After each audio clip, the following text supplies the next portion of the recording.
From the Library of Congress in Washington, D.C.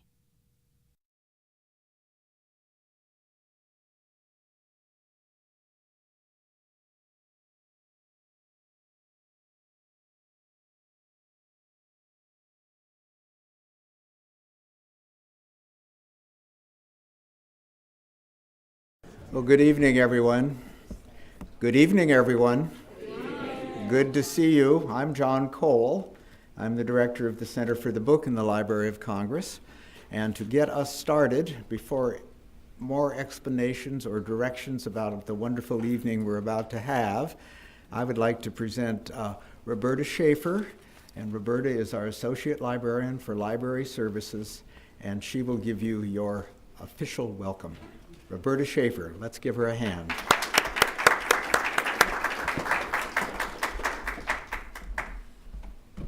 Thank you, John, and let me add my welcome to his. The Library of Congress is delighted to be hosting the 2012 National Collegiate Book Collecting Contest Awards ceremony. We'll have to think of an acronym for that because it's very dense, but a wonderful indeed event, and we feel that someday it will be on par with the Emmys, if not the Academy Awards. So we look forward to that day, and we know that we will still want to be associated with it. We haven't been hosting this ceremony for very long, but it's a very important event for us to be associated with because so many of our collections, the items in our collections, have resulted from gifts from people who early in their lives developed a passion for something. And that passion really, in many cases, developed into a preoccupation, if not a motivation for everything they did in life.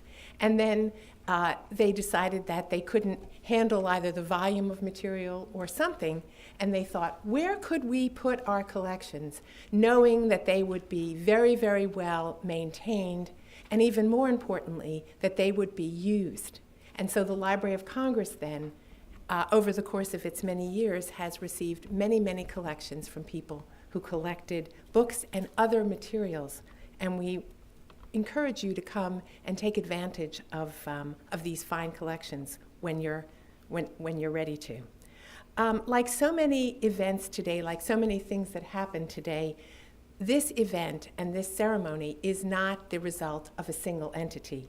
So within the Library of Congress, to start with, it is a result of a partnership between the unit that Dr. John Cole oversees, and that is the Center for the Book, and the unit that Mark Diminution, who you'll meet very shortly, oversees, and that is the Library of Congress's Rare Book and Special Collections Division.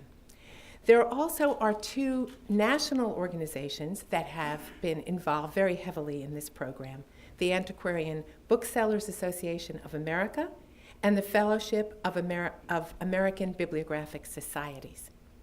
And just so that you know it really does take a village, I'd also like to acknowledge two other key partners in the event. The Fine Books and Collections magazine, which established this contest actually in 2005, and the J.L. Kislak Foundation, which generously underwrites the prizes. So I'd like us all to take this moment to applaud them.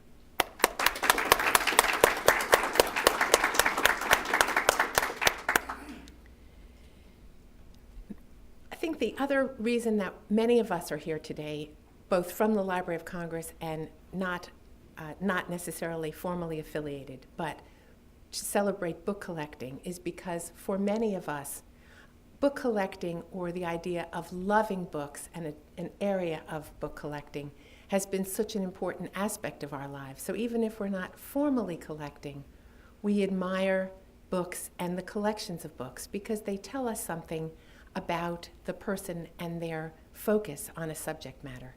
So to have more than one in any area gives us a wonderful window on how someone views the world and a collection of items rather than just a single item. And so we all celebrate that and can think of collections in our lives and how important they are to us. Our first goal, of course, is to encourage more and more of that collecting. to have more colleges and universities sponsor student book collecting, to get students involved early in their academic careers.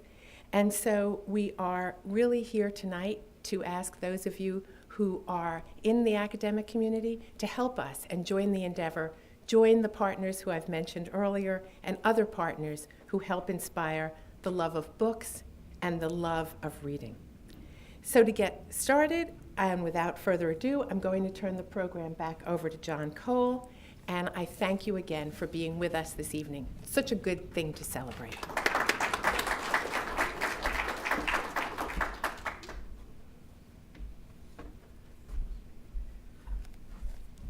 Let me tell you just a bit about today, what's already happened and what's going to happen this evening. As our winners and their families know, this afternoon our winning families benefited from a presentation, as Roberta mentioned, from Mark Dimunation, head of the Rare Book and Special Collections Division, a wonderful show and tell of the treasures of the Library of Congress as seen in the Rosenwald Room, in the Lessing J. Rosenwald Room, and featuring, of course, some of the greatest treasures of the Rare Book and Special Collections Division. So their day has started, and a thrilling part of their day has already started. We're now going to conclude it with the ceremony, which has several elements to it. We are fortunate to have a presentation by someone who will be introduced, Earl Havens. We are going to have the presentations of the awards themselves, and Mark and I will be meeting the winners. Mark has met all of the winners. I have not yet. And we will be calling them up and talking informally for a minute or two with each of them about their collections and anything they would like to say about their collection and their feelings about its organization, its meaning, their hopes for the collection. And we'll get to those of us who have not had the chance of meeting you earlier. We'll have a chance to learn a little bit about you and these wonderfully imaginative, well-organized, but I stress the imaginative nature of cooking up an idea and following it through so carefully, and then submitting it for a competition and a comparison with not with an impartial set of judges, but of course experts in their fields who were very impressed, I must say, if someone else hasn't told our winners, with the quality of the collections that were submitted this year. As Roberta said, this actually is the third year, I think I have that right, that we've been fortunate enough to host this here. But I am told by those who have been with the contest in the past that we really have reaching a high quality of level of quality. In the back, we will be having a reception next door, right here. You don't have to go anywhere. We've worked already, so we think these doors are not so magically going to open, but they are going to open on the reception when we're through. There also is a giveaway table in the back of materials related to both the Center for the Book, the Library of Congress, Fine Print Magazine, and we will be able to, and I want to say one word about one of the giveaways that isn't quite so obvious. This is a book of essays by Daniel Borston, who was the founder of the Center for the Book back in 1977. And when he retired, I put together essays that Dr. Borston had written about reading and its importance and books, and that he had used in justifying not only the original Center for the Book, but talking about books and reading, and a little bit about literacy in libraries as well. And they are, of course, firmly encased in plastic and wrap, but there's a copy you can take a look at.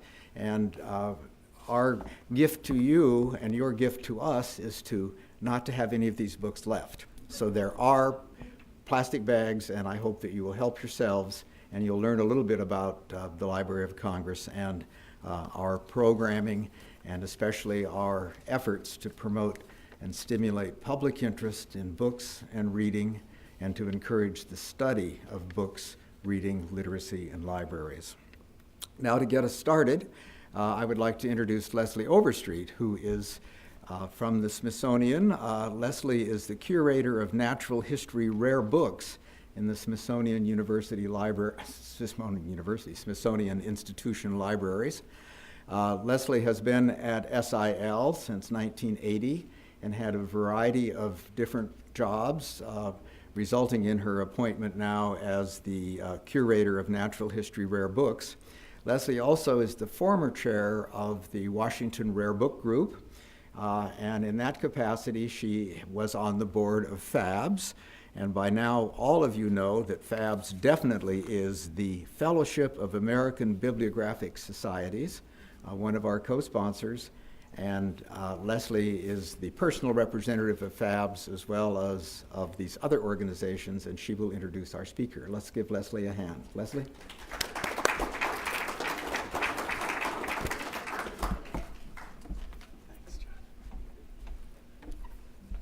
I'm delighted to be here representing FABS. I only wish the actual president of the organization could have traveled and been here with us all today. But it's a pleasure to be introducing the speaker for what I think will be a fascinating talk.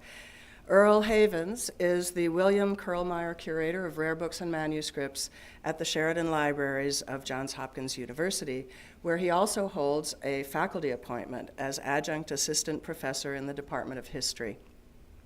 He earned an interdisciplinary PhD from Yale University in History and Renaissance Studies, with a particular focus on the history of print and manuscript culture from the late Middle Ages to the Enlightenment. His curatorial responsibilities at Johns Hopkins include the rare books and manuscript collections of the Milton S. Eisenhower Library, as well as two historic rare book collections, the George Peabody Library downtown and the John Work Garrett Library in the beautiful Italian Renaissance Revival mansion known as Evergreen. He encourages everyone to come visit, and I can say from personal experience that he gives wonderful tours, so take him up on it. And in that regard, I will also note that he is organizing the 2013 FABS tour of libraries and private collections in Baltimore for next year. I know it will be fascinating. So save the date, October 10th through 13th of next fall. Dr. Havens regularly teaches undergraduate and graduate courses at Johns Hopkins University, including a graduate seminar entitled Literature and Truth, which is being taught entirely from the materials in the Bibliotheca Fictiva, the Arthur and Janet Freeman collection of literary and historical forgery. He will be telling us all about it in today's illustrated talk, Caveat Emptor, How to Build the World's Most Comprehensive Rare Book and Manuscript Collection of Literary and Historical Forgery. Please join me in welcoming Dr. Havens.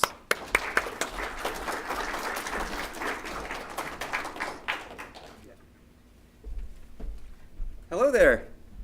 I first want to shamelessly self-promote my university for just a moment, because I have two very special friends and in the audience here, sitting right before me. In fact, the only reason I'm here is because they're here. That's Betty and Edgar Swearin, who endowed our book collecting prize at Johns Hopkins many years ago. One of the most enjoyable experiences of our year is that sometimes rather spirited lunch that we have where we discuss, not always in measured tones, our thoughts about what really deserves to win. And this last year was by far the most difficult, I'd say, in all the years that we've done it. So thank you, Betty and Edgar. And there are about half of the slots are taken for the Baltimore tour. So if you want to get in, you have to send me an email. But I think that will be a lot of fun. You'll be able to come and see our brand new rare book library, which just opened last month, the Brody Learning Commons. But we're here to talk about books. And I started out with a rather exotic title, Buyer Beware. After you watch this slideshow, you will realize that you had better beware. It is absolutely staggering the extent to which people have continuously attempted to willfully destroy and otherwise misrepresent the historical record. It has been with us since the origin of writing. and is still very much with us today. The collection was actually built over a period of 50 years. My piece of advice to young collectors is collect for 50 years, because that gives you a nice window of time to really get together an incredible sampling of objects and to really develop a sense of connoisseurship. My second piece of advice, technical difficulty here, is that you become an antiquarian bookseller in London, because it helps to have your finger on the pulse, so to speak, of what's coming through the great houses, the great auction houses and the Quaritch and Mags and other wonderful institutions that have been supplying bibliomanes like ourselves with some of the most gorgeous and glorious things in libraries. Arthur started out his career as a professor at Boston University, a full professor in Shakespearean literature, and finally got tired of coming to faculty meetings, as he told me, and quit. I walked away from a tenured position and joined Quaritch to become a bookseller. He had been collecting books since his earliest memories, and this was really his life's passion, was the Bibliotheca Fictiva, a collection of some 1,200 rare books and manuscripts, probably the world's largest single focused collection on the tradition of forgery from the sons of Noah to the present day. It's truly ambitious. There are great collections, particularly of 19th century forgeries. I think of the Thomas Wise collection at Delaware, for example. But this is a collection that actually attempts to go all the way through the full course of human history, beginning with medieval manuscripts and incunabula, running all the way through to the middle decades of the 20th century. So instead of creating a very articulated and sophisticated sounding set of generic distinctions about what I mean by forgery, what I thought I'd do, since what we all really care about are books, is to take a bit of a tour through them. And so I've got gobs of images for you all to gobble up, beginning with this one, which is not in our collection, but it's been something that actually came out in the graduate seminar that I'm teaching this semester. This came out the very day that we worked on pseudo-epigraphic New Testament forgery. That's the official title of this area of debauchery. Now, I'm not going to claim that this is a forgery, but a very distinguished professor at Harvard Divinity School is calling this the Gospel of Jesus' wife. Now, let's take a minute to look at this very timely thing and consider. And I have lots of text on the screen that you do not have to read. I use this to shamelessly cheat. But it allows me not to have to read off a piece of paper. Now, this document has a lot of problems with it. First of all, it does give reference to my wife in the voice of Jesus, and we know that this is the Jesus of Nazareth who's being spoken of. So, was Dan Brown right? Was Mary Magdalene the wife of Christ? We will probably never know. But it is the case that this news came out in September 18th when Professor Karen King gave her evidence. It is written in a very convincing dialect of Coptic, the earliest dialect of them all, the Sahidic. I would put it to you, however, that I doubt any forger would use an unconvincing dialect of Coptic in their efforts to dupe you into believing that what they're writing is actually real. This mentions Jesus as the historical Jesus. It is very strangely and uniformly trimmed into a rectangle. We have at my university a good collection of fragments from Oxyrhynchus, the great library discovered in Egypt, and not a single one of them looks anything like a neat rectangle. This is very, very suspicious to scholars of New Testament pseudoepigraphy. There is absolutely there's no sufficient evidence within this tiny scrap of words to argue that this is a gospel, which is really probably the most extreme statement that's been posed. It also is one of a few manuscripts from this period that experts have known that were painted rather than written down with a stylus. The statements are those opinions of people who lived long after the life of Christ. They cannot be taken as evidence of the historical Jesus. They come from a miscellaneous gathering of random papyri fragments. Many forgeries come from miscellaneous collections of all sorts of things. And by the way, there is a good deal of blank papyri lying around as well. That's something to be thought of as well. Unfortunately, the anonymous donor, who does not wish to be identified, the owner of this miscellaneous collection, also refused or felt discouraged about doing any carbon-14 dating because it would damage his precious object. It was revealed recently by Dr. Daniel Wallace that a plasma chamber process, a non-invasive or relatively non-invasive process, could be used to identify the authenticity of this manuscript. So there are about 9 to 12 things that are wrong about this object, and that's all I can say. Forgery is an extremely relevant subject, and the way I was able to convince my dean that we should acquire this rather grand collection was a point that he felt was convincing enough, and that was this, that as our students, particularly our undergraduates, literally are born digital in their consciousness of the historical past in so many ways, with some notable exceptions like our collectors, who are very much into books at an early age. They are taken further and further and at further removes from the physical materiality of the object of the text, and as a result are not always immediately aware that the entire enterprise of scholarship and scholarly communication was fundamentally dependent upon a set of physical circumstances having to do with the physical production, the circulation, the consumption, the preservation, the destruction, and in some cases, the forgery of physical objects. That there was no other reality for the enterprise of the mind.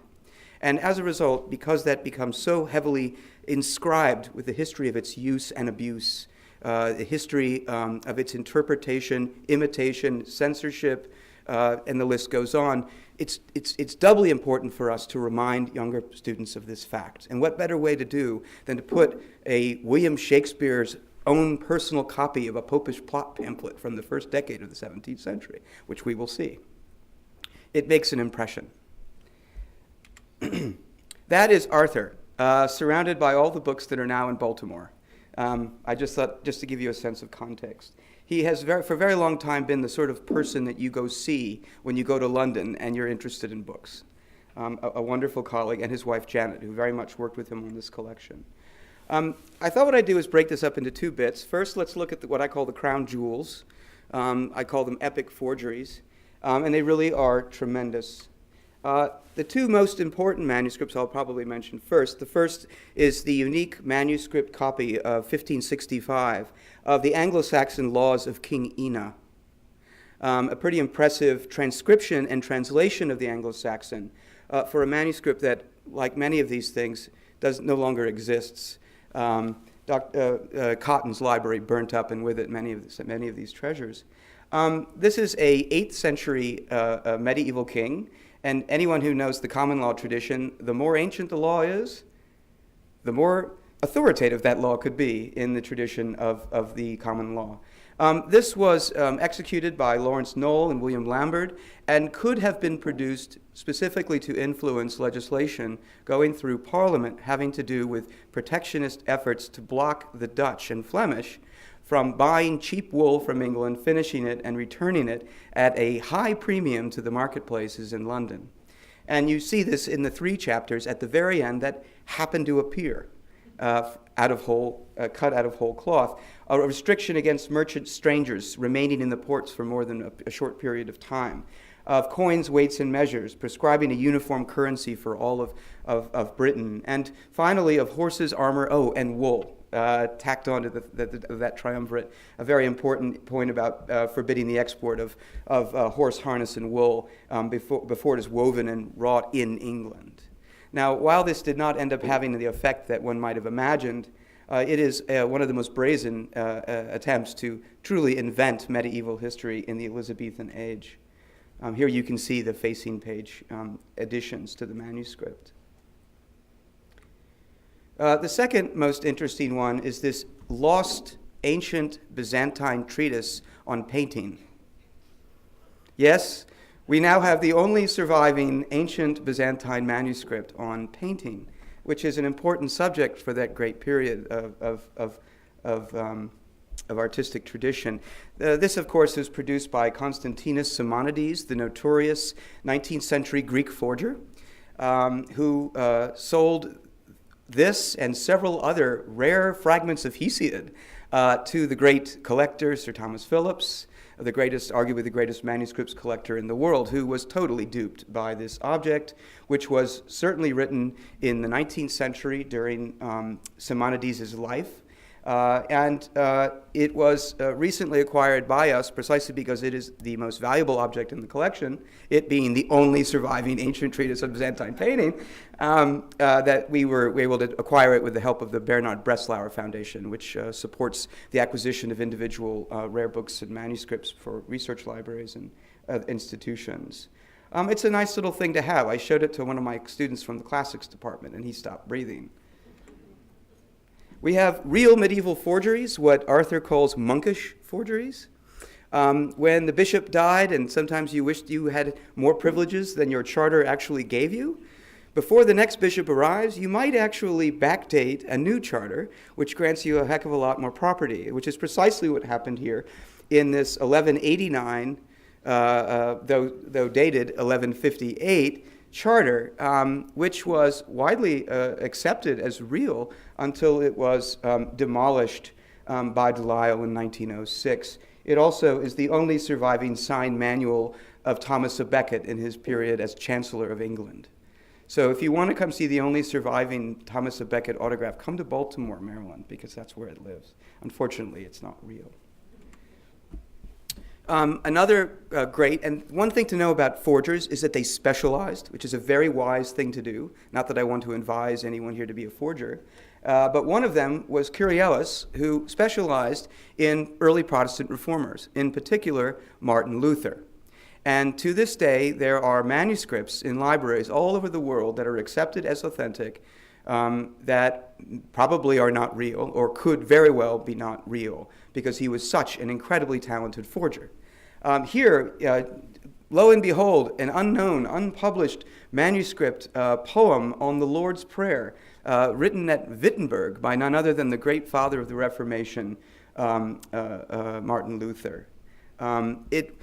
These sorts of things are so often too good to be true that you must gild the lily every once in a while if you want to really make your forgery work. So what better thing than to put it into an authentic de Thou French Renaissance binding, just so that it actually seems like it absolutely had to be true. After all, de Thou was the leading historian, or a leading historian of France in his own age, and would have known a thing or two about the Reformation. A magnificent binding, and this collection is actually a magnificent bindings collection, as so many of these historic and comprehensive collections can be if they're put together very carefully. We have Michael Drayton's copy of the Fairy Queen, dated 1613. It's a very nice thing to have, not least because now we know that he used the 1611 Lowndes edition to pen his great Spenserian poem, the Polyolbion. Who knew? Unfortunately, Arthur and Janet Freeman, being the world's leading experts on arguably the most sophisticated and destructive forger of literary history, John Payne Collier, have determined that John Payne Collier decided to discover Drayton's copy. And he very often added the names of interesting people to copies. This copy is especially interesting if you read his notes, because it's apparently completely annotated and corrected by Drayton. So somebody who is closer to the life of Spenser. So if this thing were real, this would be the most unbelievable association copy, or one of the most unbelievable association copies in the English literary Renaissance. Again, the too good to be true factor often does it for you. We have at least two Ben Jonson autographed poems, to think of a competitor to Shakespeare and Spenser, so to speak. These objects are a dime a dozen, but not always done this well. And what makes this forgery especially interesting is its association. And one thing I should stop to say about forgeries is they always draw attention to their physical qualities. They always rely on relationships between people in order to authenticate themselves by matter of suggestion. So you may know that that these two men, Marston and Johnson, had something of a stage quarrel in the first years of the 17th century and made terrible fun of each other in plays until they sort of made up and started dedicating poems to each other. They basically called a truce. And so it's quite plausible that by 1612, this would be John Marston asking his good old pal Ben Jonson for a scrap of his verse in his autograph, which is what this purports to be. It is a section of a known poem by Catiline. This is almost certainly a forgery, and one of the things that causes us to believe it is that, again, gilding the lily, the English poet laureate of the 18th century attests to its authenticity, signed Thomas Warton. To have these three laureates, so to speak, in the history of English literature on a single piece of paper is highly improbable, and very much something that was in the grain or in the tradition of a man like John Payne Collier, and lesser forgers like William Henry Ireland, and whom I'll get to. Others wish to limit the amount of evidence they have, and in some ways simply suggest that they could be by a particular person, and eliminate as much information as possible to support the authentication. So here you have an unknown poem called No Song, No Supper, signed by a chap named B.J. Well, of course, everyone's immediately going to think this is Ben Jonson, especially after it's inscribed to my special good friend, Sir William Davenant. Problem here is Davenant didn't become a Sir until several years after Jonson had gone to heaven. So even in that one little bit of information, the entire thing has been given away. The best forgers were the best scholars of their subjects, this being a poor example. And then I have what I call the whole catastrophe. Do you know the Zorba the Greek? Yes, I'm married, I have a wife, I have children, I have the whole catastrophe. That's where I got the inspiration for this. This incredible gathering of everything else. This is a collection not just of physical forgeries, it's a collection of their demolition, their approbation, their attribution, their imposture, their imitation over time. Some of my favorite books in this collection are the ones that are still writing in the 19th century, that something forged in the 16th century is absolutely God's truth. It's remarkable how many of these forgeries persist. The most famous of them all, of course, is the Donatio Constantini, the donation of Constantine. If you're able to go to the Apostolic Palace at the Vatican, next time when you walk through the stanze of Raphael, stop in the largest of the four rooms, the Hall of Constantine, and you will see this remarkable fresco. In the 1440s, a remarkable humanist named Lorenzo Valla completely shattered this mythic gift that Constantine ostensibly had handed over to Pope Sylvester, the first Christian emperor of Rome, before he left for Constantinople. He basically left him quite an inheritance. He left him the permanent papal succession from St. Peter.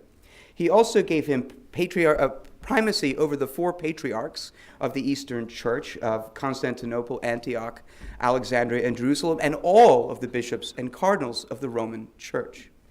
But what really is the kicker here is that he gave him the possession of the city of Rome, and anyone who goes around Rome will see nothing but the names of popes everywhere you look, but actually gave him dominion over all the towns and districts and regions of Italy, and actually all of Western Europe. This was the biggest land grab in the history of the world, and of course it is a forgery of the early Middle Ages, used to consolidate the authority of the papacy at a time of the rise of the Charlemanic emperors, the Frankish emperors, who were attempting to assert equality, perhaps even superiority, over the papal see in Rome. And it became very useful. Much to the dismay, it was disproven by Valla. And if you ever want to read a screaming good humanist dialogue from the Renaissance, read Valla's destruction, absolute demolition of the forgery that is the donation of Constantine. I mean, the real evidence was philological. They're using words that didn't exist in the Latin language at the time that this was ostensibly written. The word satrapy, for example, was never even in use until far later. It is a hoot to read. And of course, Valla was patronized by the King of Naples, who saw himself as the natural enemy of his peer to the north, the Papal See. And so this was very useful in asserting the authority of secular princes over those of these Caesaro-papist figures who wished to take dominion over the whole world. Now, the arch-forger of arguably of all time, arguably one of the most influential and crazy forgers of the 15th century, if you can believe it, is this chap Ennius of Viterbo. Ennius of Viterbo decided to rewrite the entire history of the world from the flood onwards, and to make his own hometown of Viterbo, Italy, the cultural epicenter of the entire universe of human creativity and human invention. Ennius of Viterbo was a Dominican monk who was not very, shall we say, observant about the truth, certainly, in his activities. He began his adventures early on. In 1493, he decided to do what several people did in the 15th and 16th centuries. He decided to announce an archaeological dig. And it was tremendously convenient when he puts spade to soil and almost immediately discovers ancient Etruscan riches in the town of Viterbo that confirm that Noah probably settled there after the flood along with his sons, and it became the center of all of the repopulation of the earth with the three sons of Noah, Shem, Ham, and Japheth. And these antiquities were 17 ancient treatises which he wrote. Of course, what really made Ennius' reputation was not the standalone edition of these works, but his learned commentaries on these ancient texts, miraculously citing every authority of the patristic church, every biblical and pagan authority that could commend the importance of this new rewriting of history, and beginning with the 1498 Incunabulum. He basically has these Etruscans, these Viterbans, settling into the city of Rome. This is an imaginary map that he develops from the textual description of one of his forgeries, arguing actually that Viterbo was the home of the Fanum Voltumnae, the most sacred grove of the most sacred god of the Etruscan worshippers of the earth. This is pretty ambitious stuff. Here is a genealogy going from Japheth onwards to the settlement of Sicily and of Italy. This won Ennius of Viterbo every laurel that you could imagine receiving in the late 15th century. He was heralded by the Pope, he was feted by kings and princes, and he did very well. He also had the good sense to die before anyone really found out that this was a forgery. Many people conduct forgery to build academic reputations for themselves. Just to give you a sense of how comprehensive this collection is, there are 26 different editions of Aeneas, dating from the 1498 onwards. We were just able to add the second edition to the collection just a couple of months ago, with many of the people who despised or otherwise beloved Aeneas' thoughts and ideas about how the world actually transpired after the flood. This is an incredible collection. The Earth's centerpiece for the study of Ennius of Viterbo is now Baltimore, Maryland. So do come and see. Another one of my favorite treatises, which we just taught last week in our course, is Dictys and Dares, their dueling eyewitness accounts of the fall of Troy. Oh, to have been there to see it. These are actually forgeries of the 4th and 5th centuries. Many forgeries, particularly New Testament forgeries, date from these earliest decades of the Christian church. So they're not simply innovations. And what we love about our copy in this collection is that it was very studiously annotated in manuscript by a rather impressionable scholar of the 16th century. One always loves to capture those records of interaction and conversation between ostensible ancients, Renaissance figures, preserved nowhere else in the world but in the margins of these books. Jesus sightings are another one of the great ambitions of this tradition. This is one of only a handful of surviving copies of a discovery, the so-called Aquila discovery. Did you know that in 1580, they dug up a gigantic sarcophagus, and inside they found the original manuscript condemnation of Jesus Christ by Pontius Pilate? And it was illustrated, as you can see on the title page, just in case you want to know what it looks like. Because, of course, you'll never be able to go visit it. Right? This was probably suppressed because there are so few copies. In fact, there are 2 copies in this country and one in Paris that I'm aware some incredible things. Just to get a sense of the endurance of these things, this 6th century letter from heaven that Jesus dictated to the angel Gabriel in the year 107, because Jesus didn't actually write things down. He spoke those things, according to the text of the Bible. And these were dictated to the angel who wrote them down. They suddenly appeared on the earth underneath a rock. And there was an inscription saying that there's something very special under this rock.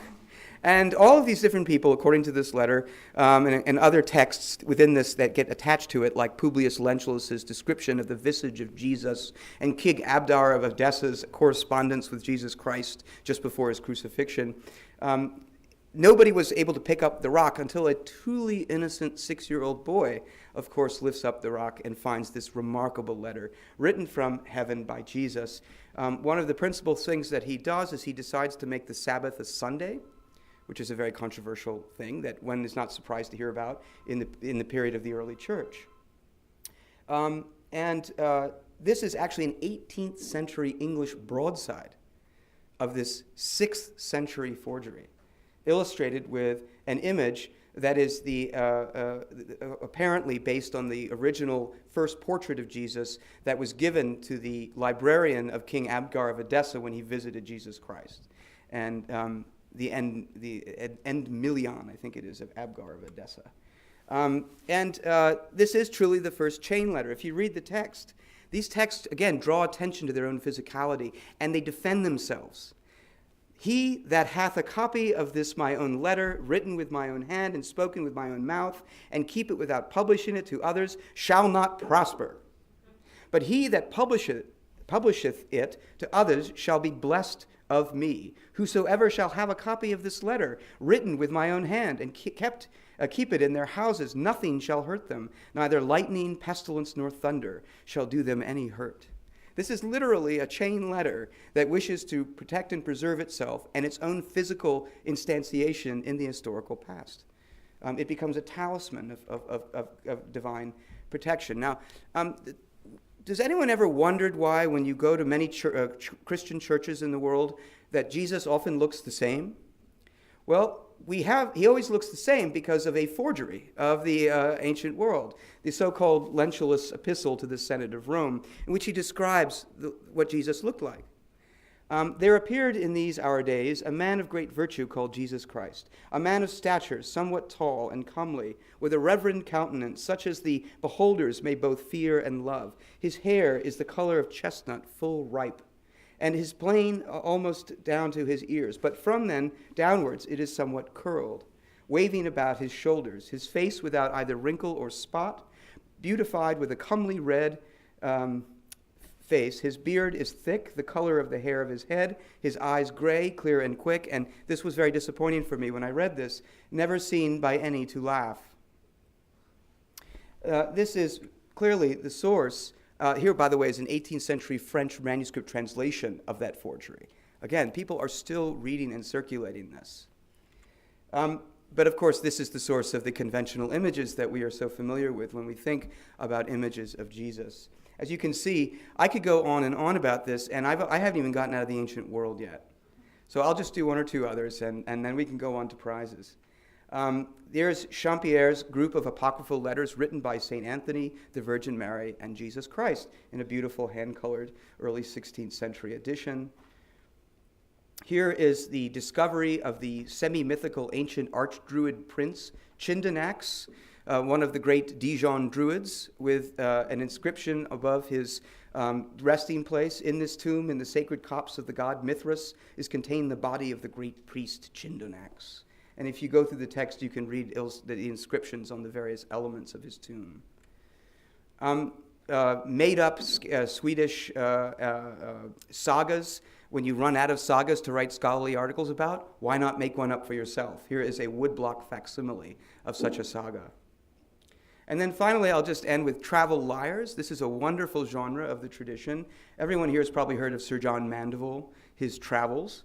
A medieval iteration of the travel lyres accounts that have gone on since Ctesias and Hanno the Carthaginian and others, in which he basically makes up the entire story based on ancient literature. Here are the the cow-headed men of some part of Europe, the lizard men, and here the Blemyi, one of the monstrous races that has no head and his eyes and his mouth smiling at us across the centuries, is illustrated here. I particularly love this copy for the contemporary manuscript inscription. He that believeth all that's in this book will be counted a fool by the next that in him, that is the book, look.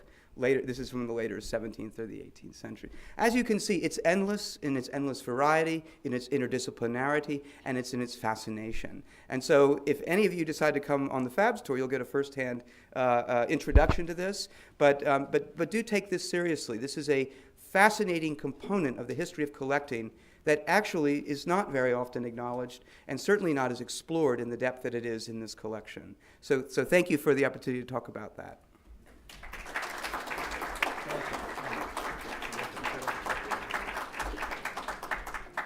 Well, thank you, Earl. We've learned about a completely different aspect of collecting to add to the knowledge that we're going to gain tonight through learning and speaking with some of our young collectors now. We are going to start the award ceremony now, and I would like to have Mark Dimination come up to speak with our first award winner. And do we have the certificates? I do. You do, all right. Let's give Mark one more thank you for what he's done for this whole event. Hello, everyone. As you heard, we had a bit of fun over in Rare Book and Special Collections Division before we got here, which was an opportunity to sit down with the prize winners in particular and look at samples from what amounts to more than 100 separate collections in the Rare Book Division here at the Library of Congress, and to talk a bit about their origins, their meaning, how they're used today, and the significance of the fact that they have landed in a library. I said that a lot, actually, during the presentation. Remember, they landed in a library. Which brings us around to handing out awards to book collectors today. This was a great crop to read through in terms of the competition, and so each of these prize winners should have a real sense of satisfaction. This was an engaging, lively conversation with a great deal of passion behind the support of each of these people. I'm here to introduce you to the collection and then to the collector that came in with the first prize, Jordan Haug. Jordan's located at the University of California, San Diego. His essay talks about the fact that as an undergraduate, he was looking for a subject matter that he could pursue as an anthropologist, a subject matter that was both interesting, that had a certain kind of complexity, and ultimately a certain kind of collectability. So, of course, hearing that, you would immediately stumble upon the idea of collecting Mormon fundamentalism and polygamy, yes? However, fascinating collection.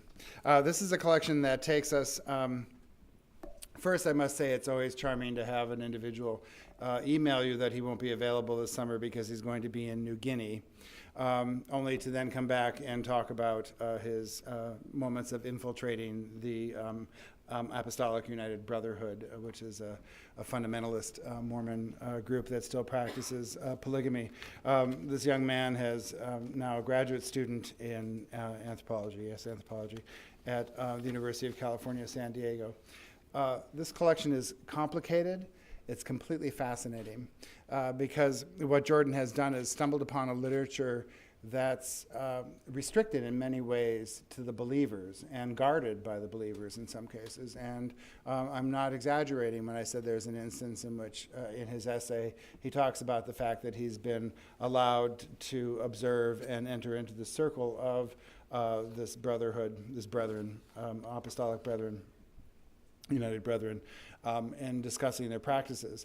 This is a collection that documents small pamphlets, some manuscript materials, some sermons, some lectures, some descriptions of the beliefs, the foundational beliefs of the practice of polygamy. There are about somewhere between 20 to 30,000 Mormons who are still practicing this brand of polygamy.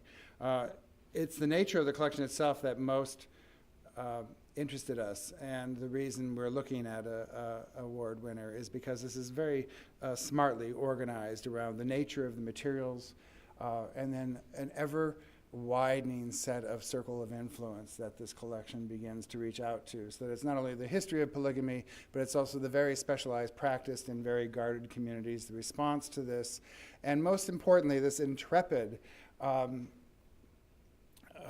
character of a collector going out into the field, talking his way into a situation in which he can gather materials that would become fundamentally important to understanding this movement.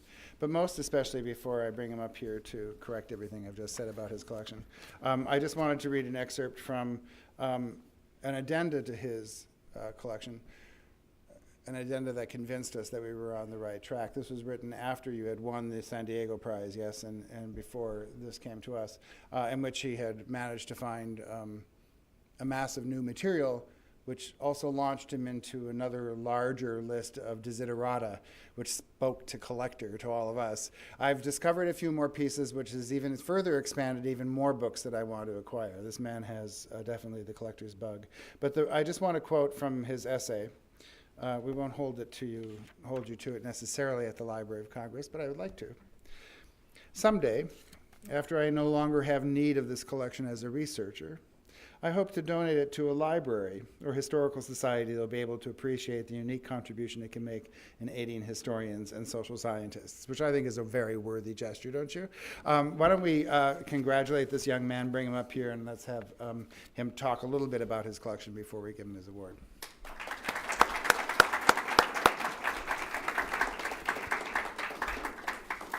Congratulations, Jordan. Why don't you come up? Tell us a little bit about your collection, if you would, and particularly I'd be interested in this moment in which you can break into the AUB. The AUB, yeah.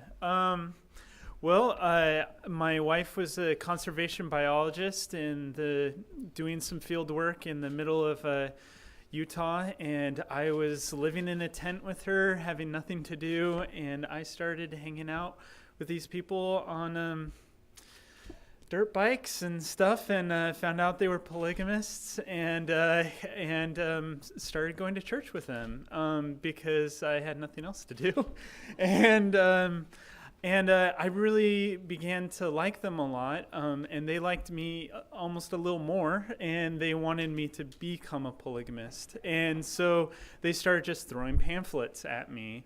And I was like immediately, oh my gosh, this is a wonderful community. I'm an anthropologist. I need to really understand them. And so I started getting really serious about collecting and trying to understand their beliefs and understand them as a people. And that's how the impetus behind it, how it happened. So. Can you talk a little bit about how it might be used for research?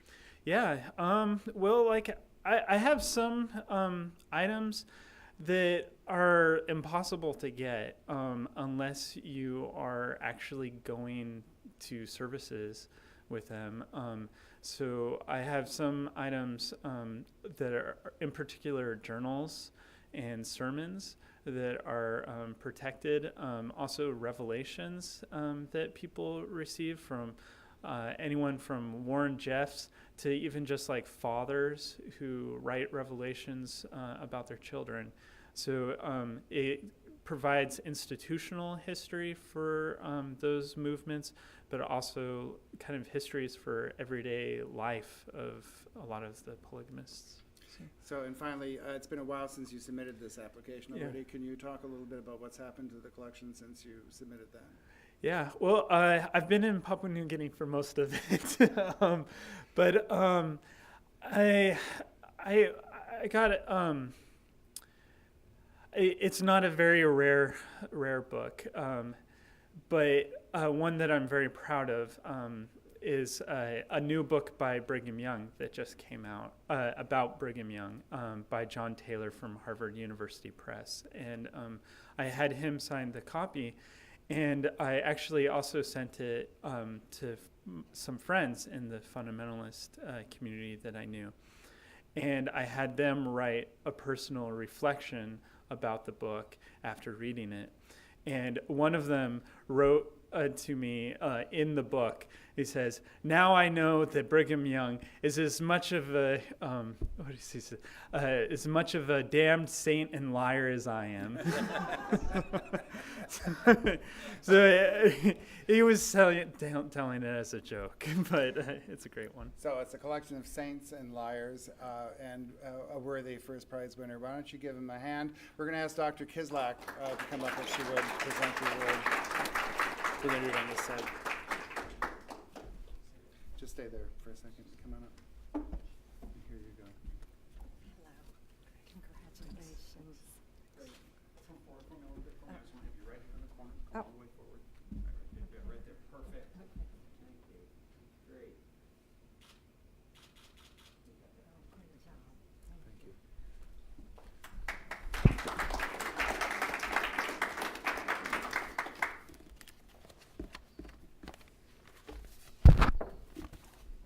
You got these in order for me? Not quite. Not quite, okay. The second prize goes to Jessica Ann Cahan. Do I have that right? Close? I'm sorry, we haven't met yet. But how is your name pronounced? Khan, thank you. And it is for her collection of romance novels in Dust Jacket, 1925 to 1935. And I wanted to show the audience what a submission looks like for this particular contest. It's a well-organized, put-together description of a little essay introducing us to the collection. And then it is divided into two interesting parts, and there is some flexibility here in what the submission might include. And it has an annotated bibliography with a description of the books that are in the collection that we'll be talking about. And we also, then there in the end, there's something that's quite interesting. It's a wish list of books that you hope that you will acquire someday. And I'm going to just start with the very beginning, which caught me quickly as a student of the history of books. In the spring of 2009, I sat in my history of the book class ready to stake a claim on an assignment topic and battle it out if necessary. The assignment was to write a mid-sized paper on a genre of fiction, and my heart was set on 20th century romance novels. When the moment came to verbally select our topics, my hand shot in the air. I asked if I could study the romance novels since I was a feminist, gender and sexuality studies major. No one argued, and I got my subject. And she goes on then with a sense of both satisfaction and pride in the development of what sounds like an absolutely fascinating collection. Just to continue the drama, one paper later, and the romance seed had been planted. And pretty soon, she goes on to describing a little bit about the accumulation of the collection, which aims to capture the American women's experience in the decades preceding World War II. When describing my collection in the most basic terms, I call it romance novels in Dust Jacket, 1925 to 1935. Every novel I collect must still have its original dust jacket, no exceptions. Like flaws in the story, I regard flaws in the physical book as not always a negative. In fact, I prefer the books in my collection to have traces of previous ownership, such as a gift or owner inscription on the flyleaf. So you can see that this is a young collector who came into it with enthusiasm, quickly found her topic, and shaped it very quickly. And it's really a remarkable job of thinking the topic through, I think, and that's one of the things I'd like to ask you about, how you set the parameters of the topic outside of the chronology, which isn't quite as the obvious way to do it. And I will, rather than asking you this question, read your answer here and then ask you to come up for a moment. My collection is taking off, both in material holdings and projects. I envision it will continue to fill out in the romance genre and begin to develop further in career novels and college stories.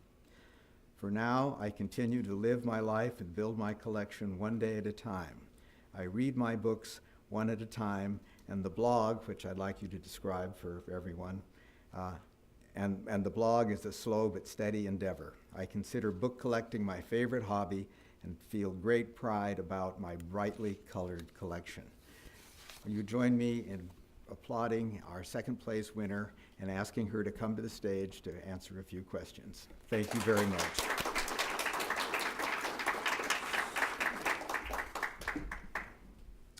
Well, Jessica, I'm pleased to meet you. I also read your letter of kind of, it wasn't recommendation, but accompanying each collection, you know, there's a verification from the sponsor and the people from the college. And they had, your sponsor had wonderful things to say about you as a young special collections librarian, as an enthusiastic specialist, you know, who is using this collection as probably a starting point for a wonderful career in special collection librarianship. So we applaud you, and we're pleased to have you here. And now I'd like you to tell me a little bit more about how the collection, I know how the collection got started because you described it, and I'm sure that's absolutely true. But in forming the rest of the parameters, how did that come to you? Is it kind of based on your other interests in school? And how did you decide on picking that decade to actually describe the collection? Well, the topic of romance novels came about because of the feminist studies program, and I started reading them. And at first, I didn't quite know what I was doing. It kind of took a little bit of getting some books that weren't exactly in the collection to know what didn't fit. Yeah. So later 1940s reprints, the acidity of the paper even looks different. So the covers they're very specific to their time. So the books I collect all have a tendency to look a certain way. Each kind of couple of years, the covers of the books change drastically. So The paper is fragile, though. Is not much of the paper fragile or not? well, of the dust jackets, some of them can be very, Right. But the they're all paper of the encased in books is mylar. fragile, largely, or not? It depends. If Depends. it's around World War II, it can be fragile if it's on war paper, but for the most part, they're able to withstand a shape. reading unless Okay. it's magazines. Those tend to be brittle, turn to chips as I touch them. Okay. Now, tell us about the blog that you have, which is a relatively new development that's Yes. kind of put you into this world in many different ways, hasn't it? Well, a couple of years ago, I had some books, but I thought, why not read them? And if I read them, why not talk about them? Because I didn't really think that they were being talked about very much. So I guess I elected myself to do that, and I started a blog. One night, just totally randomly inspired to do it, and I just went ahead and did it. And book by book, I'm trying to kind of get a sense of the genre, compare them, contrast them, and write about them, and give it a web presence. Are you aware of, there's a big romance novel project that is underway now that's gotten an NEH grant, in which the Center for the Book is promised to be part of it, at least in holding a symposium. And it's not just about the romance novel, it's about the idea of romance novels in our society and what it implies in terms of some of the larger questions which have interested you from the beginning. And we're going to have the first conference. The grant has been given to the filmmaker. This is going to be a PBS film, as well as a conference at the Library of Congress, as well as all kinds of other things. And our first conference is on the Eastern Shore. It's a planning conference, and I'll be happy to send you something about that. And I've learned a lot about this idea of romance novels just from being associated in a slight way with this conference. But congratulations again, and I would like to invite Paula Kislak back up for our ceremony and our photographs, and for me to find the certificate that we will be presenting.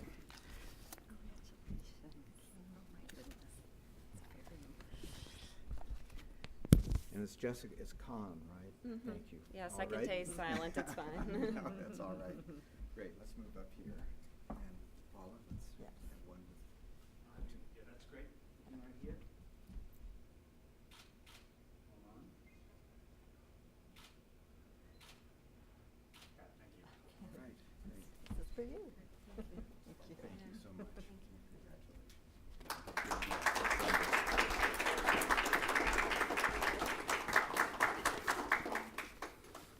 Our third prize goes to Alexander Ferguson from the University of Virginia. And I'm going to do the same. I'm going to show you a little bit about this remarkable essay that I've had the privilege of reading. The title of the collection and of the essay is The Bibliographic Puzzle of R.A. Lafferty. So I took another look at that and said, R.A. who? Well, I learned quickly about R.A. Lafferty, and we'll learn more about him from our young collector in just a moment. But he talks about Lafferty, who was born in 1914, died in 2002, as someone from Oklahoma, who in approximately 3 decades of activity wrote some 36 novels and at least 260 short stories, not to mention the essays in verse. Yet late in his career, he insisted that these were, in fact, all parts of, quote, one very, very long novel, a ghost story that is also a jigsaw puzzle. Efforts by Lafferty's small but dedicated group of collectors to assemble this puzzle have been greatly complicated, among other things, by the obscurity of his collections. Besides the 13 novels and 37 short stories that have never been published in any form, many more of his later works were printed in extremely limited runs, often no more than 500 copies, sometimes literally off of garage presses. And he goes ahead to describe a little bit more, Andrew goes ahead to describe a little bit more about some of the other difficulties involved in being a collector of R.A. Lafferty. Another factor is Lafferty's notoriously tangled estate. He died without a valid will or a direct descendant. His literary rights passed to his extended family, more than 150 heirs in all. Last year, after much wrangling with the heirs and a lengthy bidding process, Lafferty's executors sold the estate to the Locus Foundation, underwriter of the science fiction, the SF industry magazine Locus. The foundation bought the estate with the intent of eventually bringing all of Lafferty's works into print. My own hope is to work with them to ensure that the edition thus created is a critical, scholarly edition, one, moreover, with an extensive online component capable of demonstrating the many connections linking the various stories and novels. So I must say that Andrew Ferguson has taken on quite a task, and I'd like him to, let's bring him up, thank him for the work behind his third prize, and ask him to tell us a little bit more about this remarkable character. Andrew?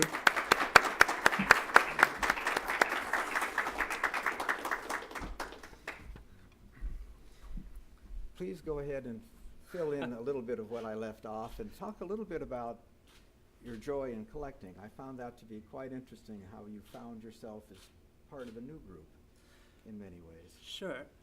I started into Lafferty 6 or 7 years ago, maybe, and I was reading a few of his novels, and I got maybe to my 4th or 5th one, and I got to that sort of dizzying moment that I'm sure most of you know, where you just say, I have to have all of this. and so I said I did that, and I actually went out to the University of Tulsa where his archives are held so I could read those 13 novels that aren't anywhere else and read the short stories and read his own personal copies of a lot of things and started collecting it. And it was only then that I realized what I had actually gotten myself into and was starting to dig up these 500 copy works, starting to get these ones. There's one work of his in particular, actually the last thing he wrote, where he hangs almost that entire puzzle of his, the entire world, on the physical existence of the pamphlet that story is a part of.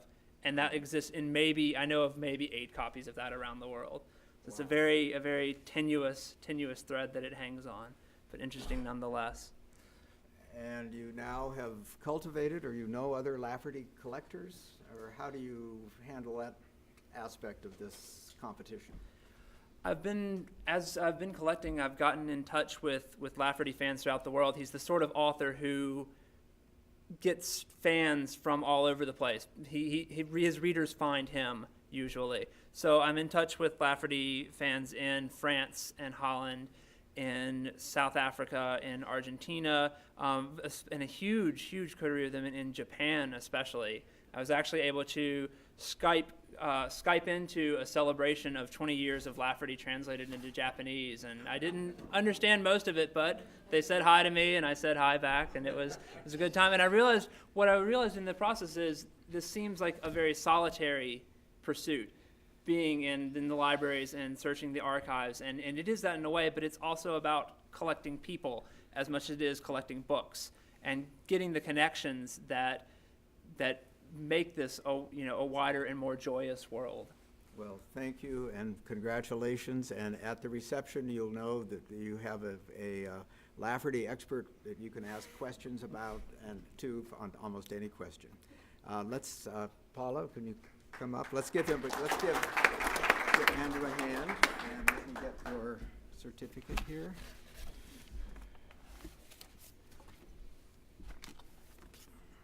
We'll do the picture, and let's have you in the middle. Sure.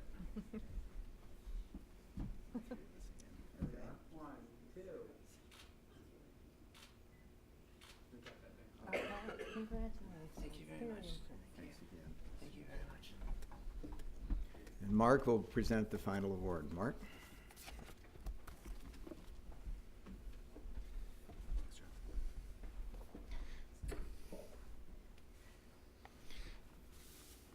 I'm very pleased to be able to make this presentation for several reasons.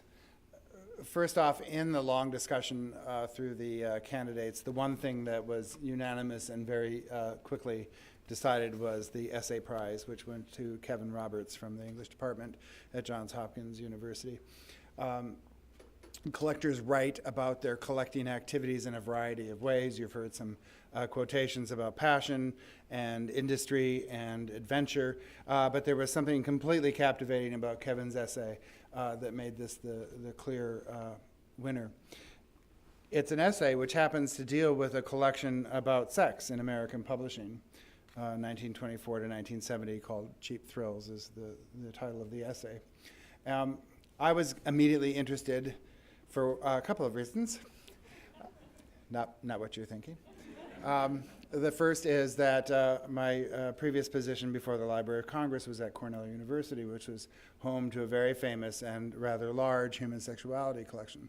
So I'm quite used to reading about this literature in this particular way, which made me have an even greater appreciation for Kevin's essay in describing a fairly complicated and rather large collection. I'll just start from the beginning of the opening of the essay and then talk a little bit about the collection itself, and then have Kevin come up and talk a bit further about it if he would.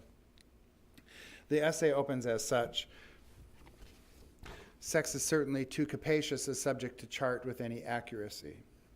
We can hardly expect to find a sensible starting point. Sex is and always has been one of the few universal human interests. I will here be using a broad definition of what constitutes sex in publication, one that can encompass educational books, crime books, and spicy art, men's magazines, and adult-only paperbacks." He goes on in this paragraph to talk about the universalizing notion of this collection, that it's the stories of men and women together in any variety of combinations, affecting each other's lives in a way. And it had a very lovely humanist tone to it. Kevin then goes on to a fairly lengthy history of publications related to sex and sexuality from the late 19th century, really, through the 20th. Everything from little blue books, for those of you who live in libraries and have large collections, from little blue books to my favorite title in the collection, which I have to confess is Dante's Sinferno, all the way up to Evergreen Review and a variety of paperbacks covering any number of activities and storylines. What's fascinating about Kevin's essay is that he manages in each of these periods to talk about why the literature appeared in such a fashion, why it was produced in such a fashion, what it was speaking to, whether it be a change in mores or whether it be a change simply in postal codes or technology or the availability of certain means of providing access due to legal decisions like Fanny Hill. But it's an extensive essay that deals with a rather complicated topic and does so in a very clear and poetic way. it was very clear to all of us that this was well deserving of the award it received for the best essay. So if you would congratulate Kevin and bring him up, we'll have a little chat with him.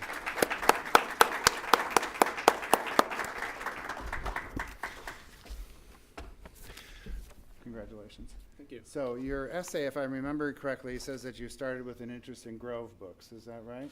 Can you talk a little bit about how you threw a pebble into the pond and amassed this massive collection of books, and where you're going with it now? Yeah, so I started out collecting Grove Press books when I was like 19 or so. And I built up a pretty substantial collection. It was like 1,000 books or so. But there's like some of the Grove books that are hardest to attain are these kind of like really dumpy, sleazy, mostly Victorian porno paperbacks that they reissued and that most bookstores, would not stock. But they have a ton of them. They're, like 4 different lines that they had. And so in the course of looking for more of those, I kind of stumbled upon, I guess, like the wider world of vintage paperback collecting and the like slightly more rarefied world of the adults-only vintage paperback collecting, which really, for the most part, contains male romances, essentially. It's only after 1967, with the Fanny Hill decision, that publishers are able to start publishing something that would look identifiably like what people consider pornography to be today. But rather, before then, they are romance novels, crime novels, adventure novels, with a little spicy element thrown in. And so I started with that, and I was doing that for quite a while. And then I kind of moved into, I guess, like related fields, like pulp magazines, and the kind of like spicy magazines of the 30s, 20s and 30s, and sex educational material throughout that time, like underground magazines on all kinds of topics, but particularly like homosexual topics. And starting from like the 40s into like the late 60s. And so I kind of put this collection together as a way of integrating a number of smaller collections that I had. You're continuing to collect, yes. Oh, yes. And what size is your collection now? Like a couple thousand books. Yeah. And I recall you said you were beginning to consider looking backward in time, going to earlier instances of that. Can you talk a little bit about your experience in doing that and what you have to go through in order to expand your collection that way? Historical materials. Yeah, well, I have, so I mostly buy on eBay, so actually I wouldn't be doing things that would be that different. As far as that goes, they have, so I have been trying to get more like early century materials, and those are pretty scarce except for like medical material. A lot of the stuff that was published at that time was published in France for like an English audience, and in like sort of fine bindings. It's the kind of like erotica side. And I have been delving a bit more into that, but I've gotten kind of sidetracked by these like men's adventure magazines that have these wonderful paintings of like men fighting tigers and turtles and weasels and monkeys and things like that. And so I've been like a little bit distracted from maybe what my goal was at the time. Yes, we all know how those can be distracted. You're a student in English, yes? Yeah, I am. Is this influencing the kind of research that you're doing? Oh, not in the least. Thank you very much. I want to congratulate you once again, please. And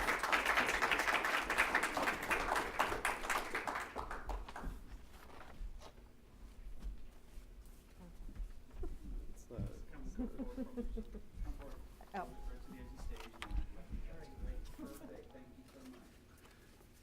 did you not get? Thank you.